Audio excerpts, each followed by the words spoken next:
বন্ধুরা, আজকে আমরা বন্য পশুদের ডাক শুনবো। চলো শুনি। বাঘ, সিংহ, চিতা, ঘোড়া, হরিণ, গন্ডার,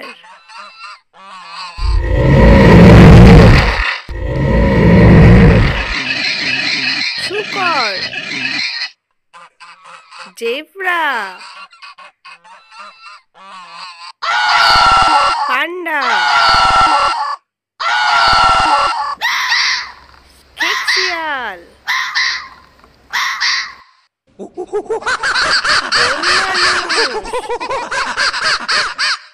বন্ধুরা, ভালো লাগলে চ্যানেলটিকে লাইক অ্যান্ড সাবস্ক্রাইব করে সবসময় তোমরা আমার পাশে থেকো।